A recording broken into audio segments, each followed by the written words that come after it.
Hey, this is Sam Rutherford, and I'm here with Tom's Guide taking a look at the hottest phone on the market. This is the brand new OnePlus 3. And I just finished reviewing it, and I'm kind of shocked. For $399, this blows almost every flagship smartphone out of the water.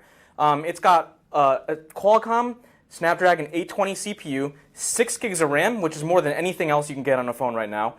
And it comes with 64 gigs of storage by default, which is 4 times more than you get from a standard iPhone. That's kind of saying something. And once again, we got to reiterate, it's $399.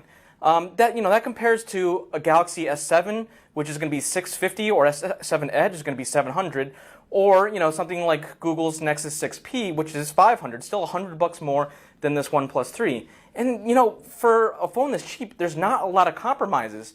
You have an 8 megapixel camera on the front, you have a 16 megapixel camera in the back, and a fingerprint reader built into the home button. And there's capacitive touch buttons on either side.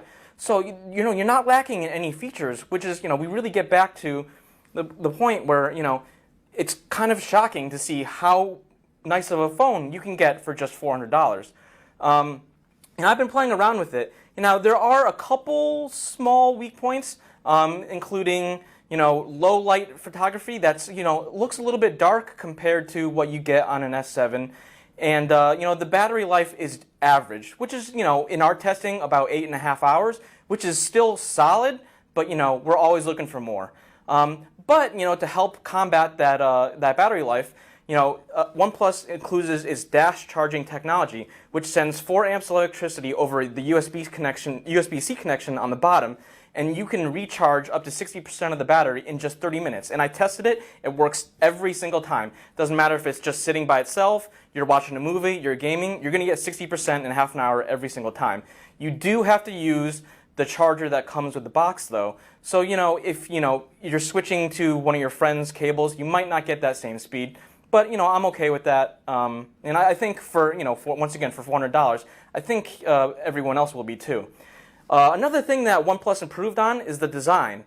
OnePlus used to have plastic-backed phones, but for the OnePlus 3, they switched to a really nice all-metal aluminum design. So you get a very seamless construction, and there's no sharp edges. It's really precision-crafted, and it's one of those phones that's it's iPhone-level construction. There's no compromises. You're not worrying about oh, is this button going to fall off, or is the rocker going to feel a little bit sticky? I haven't had any of that at all. And one really interesting thing is that because it's running Oxygen OS, which is a different version of Android 6.0, OnePlus built a little slider into the phone that you can toggle to set your priority notifications. So you can no notifications are going to pop up, and you can set, do you want nothing? Do you want only the most important notifications, or do you just want to see everything? And that's really cool because it's combining hardware integration with the software, and that's not something that you get on a lot of other phones. So once again, I'm coming back to this phone, and for $399, it just feels like an unbeatable deal. It's if I'm going to be able to save $250 by not getting an S7 or an HTC 10, this is the phone that I'm going to recommend to pretty much anyone who asks me.